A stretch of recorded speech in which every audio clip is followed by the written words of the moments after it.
32 teams to go on my road to predict all 131 teams this college football off season. We are moving on to the Wyoming Cowboys, who were kind of a roller coaster last year. So they started off 4-0. Looked like Wyoming might be a little bit of a surprise in the Mountain West Conference. They fell off once they got into conference play, only going 2-6, and it kind of went downhill. But at the end of the day, they did end up making a bowl game, and I believe they ended up winning that bowl game. Now, this is the Wyoming team coming into 2022 that loses a lot of talent, especially offensively. Some key pieces gone out of the defense here as well. It's a Wyoming team that people are expecting to take a step back in 2022. But can Wyoming still be able to go bowling this upcoming season, or will 2022 be a year where the Cowboys are going to be looking and struggling through this schedule? What's up, Tailgaters? My name is Tailgate Nate, and welcome to my channel. I'm predicting all 131 teams this college football offseason, which means I'm doing your favorite team, and chances are I've probably already done them. And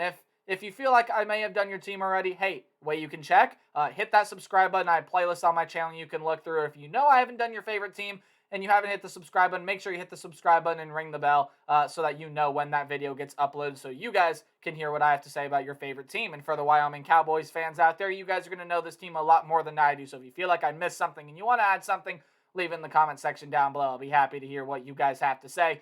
So let's talk about Wyoming in 2022. This is my 9th ranked team in the Mountain West Conference coming into the 2022 college football season. Again, I kind of went through their season a little bit last year. Started out 4-0, went 2-6 down the stretch in conference play. Ended up making a bowl game, which I believe they ended up winning, finishing off with a 7-6 record. Offensively, this wasn't the best team in the nation, but at times they got the job done. 374 yards per game with around 25.5 points per game. Defensively, this was a solid, really solid team. 346 yards per game with around 22.5 points per game allowed. So solid team offensively at times. Maybe could improve on a little bit of things. Solid team defensively there as well. This is the Wyoming team that was fairly solid a season ago. But when you take a look at what this team has lost, they might have their struggles in 2022. And I'll explain more about that in a little bit. But let's look at what they've lost. The only two quarterbacks that threw passes for this team last year are gone off this team. Levi Williams and Sean Chambers. Now, Sean Chambers was the leading passer on this team, had 1,125 yards, 6 touchdowns, 7 interceptions, did throw 57 more passes than Levi Williams. But Levi Williams, 990 yards, 9 touchdowns, 5 interceptions. To me, Levi Williams was the better quarterback a season ago. He also rocked a better completion percentage by almost 10 percentage points. Sean Chambers was right around 50%, while Levi Williams was at 60%. So definitely discrepancies there. But regardless, neither of them are coming back for this football team this upcoming season.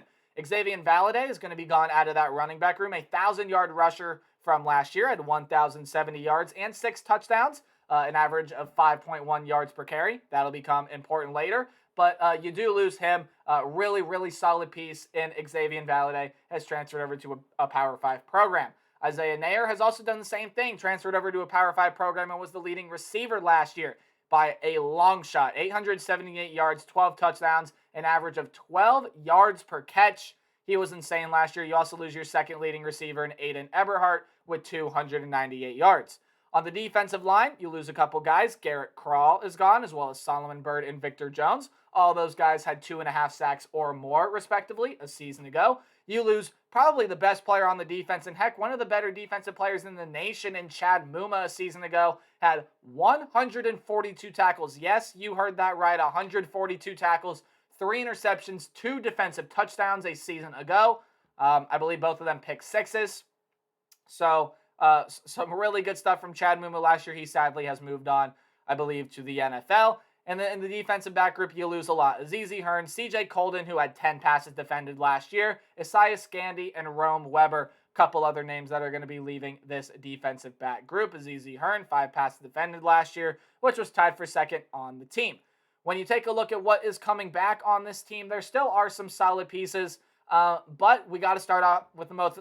We got to start off with the most important position on the field, and that's the quarterback position. Your quarterback's going to be Andrew Peasley. He's a transfer over from Utah State. Now, I haven't seen much of Andrew Peasley, so take my opinion with a grain of salt. but I think he's going to be a solid option for this Wyoming team here in 2022. I really do believe that Andrew Peasley, again, he was overshadowed by Bonner last year at Utah State, but Andrew Peasley, I still feel like can be a solid option for Wyoming and can be a solid quarterback for this team. In the running back room, Titus Swen may prove to be a better running back than Xavier Valade. He did have a higher yards per carry average with 5.9 last year. Did have limited attempts, 785 yards, 7 touchdowns a season ago. He could very well have a 1,000-yard season this year for Wyoming. He's going to be a pretty solid back. And you also have Dwayne McNeely in the backfield there as well. Wide receiver-wise, Joshua Cobbs is coming back, was your third leading receiver. 245 yards and a touchdown a season ago. Wyatt Whelan, Gunnar Gentry are a couple of names that come back for this team. And in the tight end position, Trayton Welch and Parker Christensen, a couple names that are coming back there. Each of them had around 150-ish yards. Trayton Welch, with 2 touchdowns last year. Defensively, still returned some solid talent. Cole Godbout, 70 tackles, 5 sacks, 5 passes defended a season ago. Comes back on the defensive line along with Jordan Bertagnol. In the linebacker group, you have Easton Gibbs, Shea, not going to try to pronounce that last name because I know I'll mess it up, but Shea coming back to the linebacker position, as well as a transfer in Cole DeMarzo. And in the defensive back position, you return Isaac White, was a pretty solid option for this team last year, had 33 tackles, 1 sack, 1 interception as well. And then Ja'Cory Hawkins and Darren Harrell are 2 transfers coming into this defensive back unit. Let's take a look at what Wyoming has to deal with schedule-wise in 2022. And there are some more interesting non-conference games than Wyoming had to play last year. So they do play in week 0, and they play against the Illinois Fighting Illini. Got to go on the road in Champaign to play that game. That could end up being a fairly fun game, but it's also going to be a telling game, I think, for both Illinois and Wyoming. You have a home game against Tulsa here as well. Tulsa expected to take a step back, in my opinion, from where they were a season ago.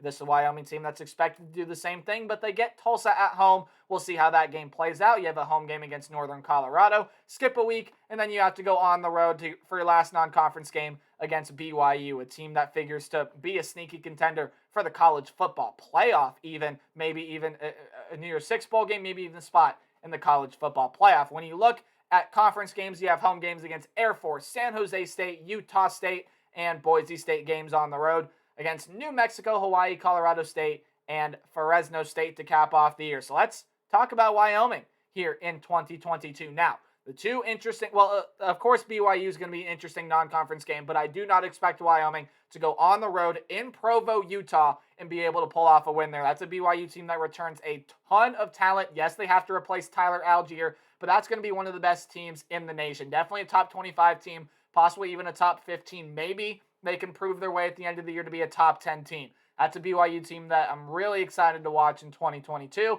And when you take a look at the first 2 games of the schedule, that road game against Illinois is going to be tricky for Wyoming, and I'm leaning towards the Illini there. But I'm actually leaning towards the Cowboys against that game, or with that game against Tulsa. I do like still some of the pieces that this Cowboys team has. Tulsa losing some talent there as well, but hey, they still got a lot of nice pieces there as well. I do feel like that's going to be a game that not a lot of people are going to watch.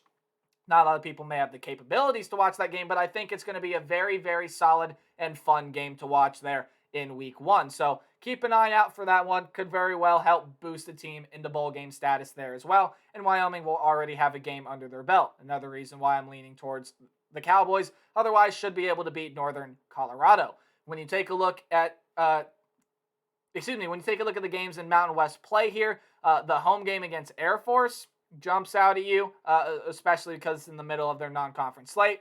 Don't necessarily expect them to win that one. Air Force has a lot coming back for this team. Hazeek Daniels, Brad Roberts.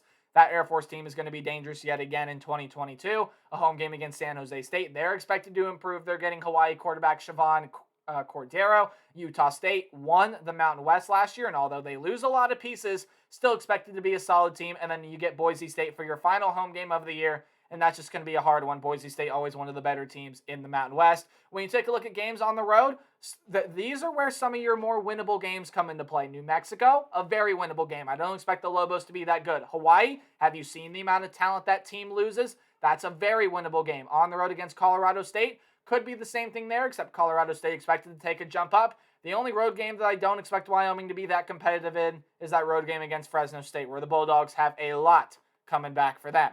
Now, I don't do game-by-game predictions. I do a more percentage-based outlook. Tell me predicted teams' records of the games. In red, I just don't see a win in the game.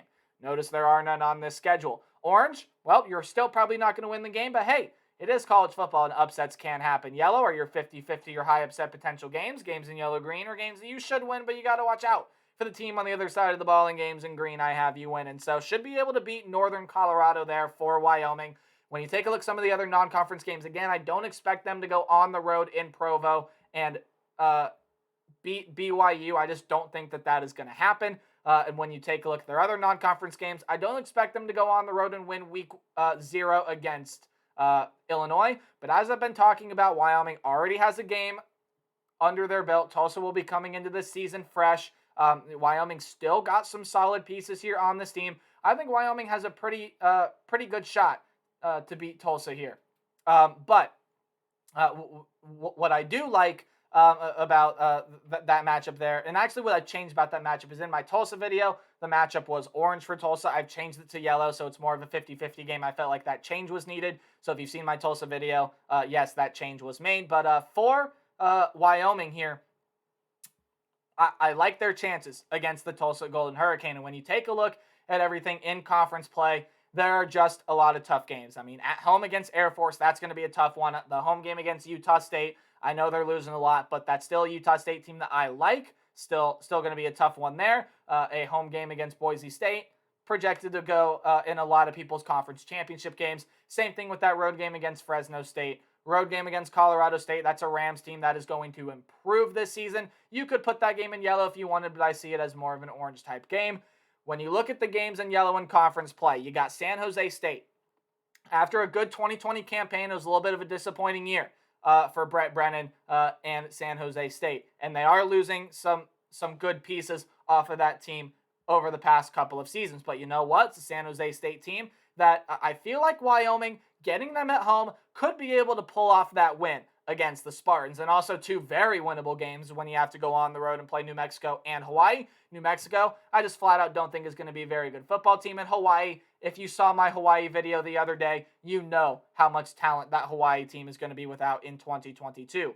All in all, when I look at this Wyoming team, I like what I see. I really like what the Cowboys have coming back. Overall, though, I do think that they are losing too much, and the schedule has a lot of tough games on it for the talent that is on this Wyoming team. Losing Valladay, losing Nair, losing that quarterback duo is going to hurt, especially with some of the defensive losses like Colden, like Muma, like the duo of Krull and Bird.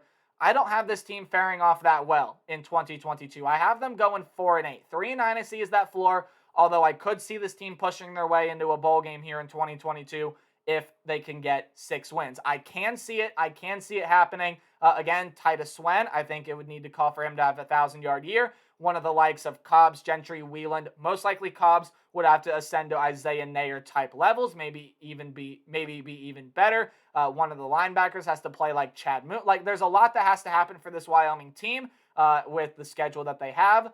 I'm not a big fan of the Wyoming Cowboys. I like a lot of the names that are here. I just don't know that it's all going to mesh for them in 2022. So that's my prediction for the Cowboys of Wyoming in 2022. Let me know what you guys think down in the comments section below. And please do leave a like, comment, subscribe. It helps out with the channel. And remember to play hard, but tailgate harder. See all you guys in the next video. Goodbye.